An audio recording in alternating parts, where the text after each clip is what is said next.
Hey everybody, Brian Turpak with Steelworks Strength Systems here.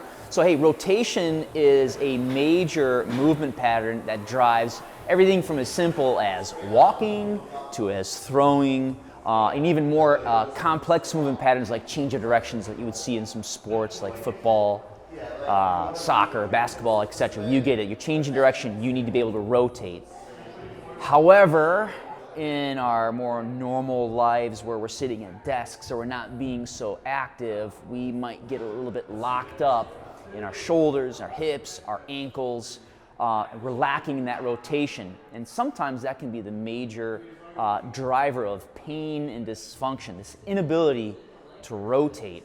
So today what we're going to look at are two real simple drills that you can use to help address rotational dysfunction. Body, there's really four areas I think that we should look at. That's your thoracic spine, your upper back. Your thoracic spine really is meant to rotate like so. Okay. Your pelvis, which can not only oscillate up and down, but also forwards and backwards with every step. Your tib-fib joint, where your lower leg meets your upper leg. The rotation at this position really happens when the knee is flexed, not straight. And then our ankles, which go through ranges of supination and also pronation when we walk or we run. So let's take a look at the drills that we would do to really help solve this dysfunction. Okay, so the first drill, we're going to start on the ground. Probably a pretty good idea as kind of like a pre-screen, just so that you can see the difference before and after to this, is to simply lay on the ground with your hands at your side, your legs fully back, and you want to feel where does the weight hit on the floor. Where's your body making contact? Do you feel more contact on one side versus the other? Thighs, arms, upper back, your butt, your ankles. Just kind of scan around your body.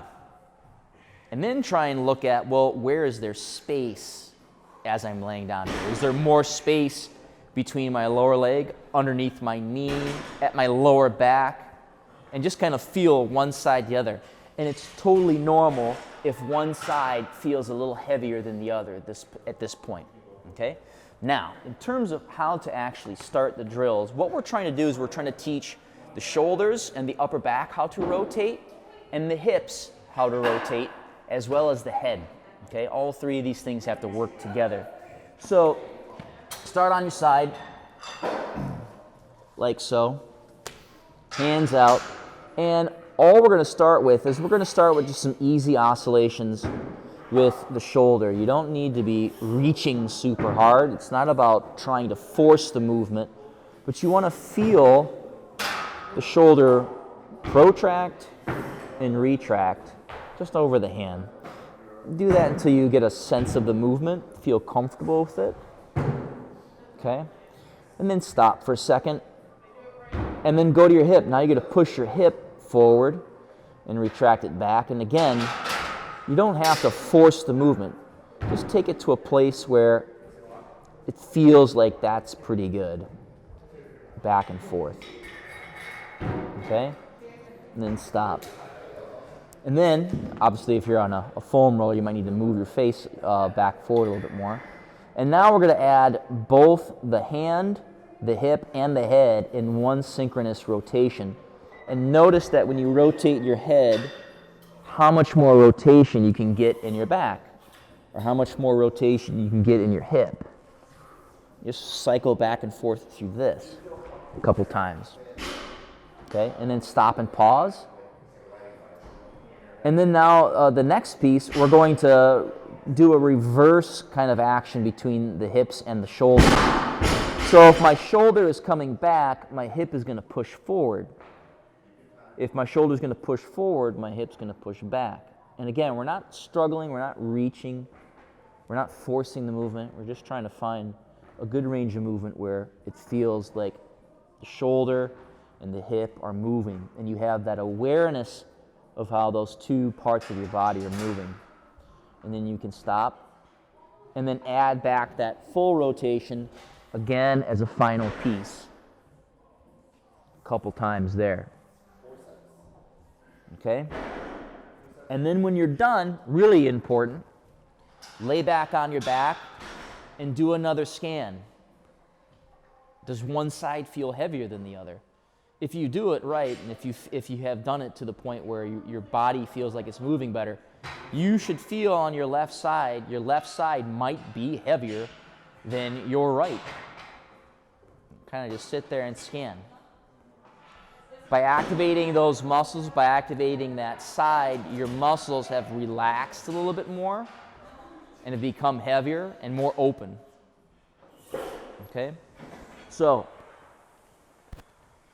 obviously that's one side, but you would do that on both sides. When you're done with one, lay out, scan, see how it feels, even get up and walk a little bit before you do the other one, and notice how does one side move relative to the other, okay? So that's, again, that comes from Jay Grunke from the Balanced Runner. Excellent, excellent drill that I would highly recommend, not only for runners, but anyone looking to kind of just retrain their body how to rotate a little bit better through those particular pieces. Right, so the next area of rotation we're going to look at is the tib-fib joint in the ankles. And this drill comes to us from Eric Nelson from Nelson Chiropractic Center. Thanks, Eric. This is awesome for people who have any kind of knee pain and or Achilles pain. Highly recommend this one for that. So simply start in kind of a staggered stance like so. And we're going to do these really simply. We're going to start just with the front leg, teaching it how to pronate, and it's going to really over-pronate. So what we're going to do is we're going to shift forward and then rotate the knee in. Okay? Come back, shift forward, rotate the knee in. And at this position, your knee should be well past your big toe, and there should be more pressure on the inside of your foot. Okay? So we'll do that 5 times. Okay, so imagine we've done that 5 times. Again, focusing on simply the overpronation, the overpronation here. Then we'll go to the back leg, okay? And the back leg, we're going to work on supination, so turning out. So we're going to do 5 times of really rolling out. The hips need to stay forward as you're doing this, but the hips will roll, the feet will roll whoop out on the outside of the foot, okay? Just that back foot rolls. So you'll do that 5 times, okay? And then you'll switch legs and you'll do the exact same thing, okay? The next piece of that is then to tie in both movement patterns together, okay? Again, hips are pointed straight ahead, and we want to now pronate this foot and supinate the back foot at the same time. Boom, okay? And again, we're doing that 5 times, keeping on the inside of the foot here and pushing off on the outside of the foot here. You would do that 5 times, okay? And then the final piece of putting all of that together, now we're going to get the shoulders involved, okay? So obviously when we run or we walk, we're not running with our hands by our side, we're using our arms to help us counterbalance as we run. So for here, we're going to have the left leg out in front, right leg will be back. We're going to pronate with the right leg, pronate with the left leg, supinate with the right leg, and then now we're going to add a rotation with the shoulders, okay? So from here, the front arm, we're going to supinate the front hand and pronate the back hand, okay? So again, I'll do that in the whole motion. So we start from here, we supinate here, pronate the back hand, pronating, supinating here, okay? So we're really trying to work those ranges of motion, okay?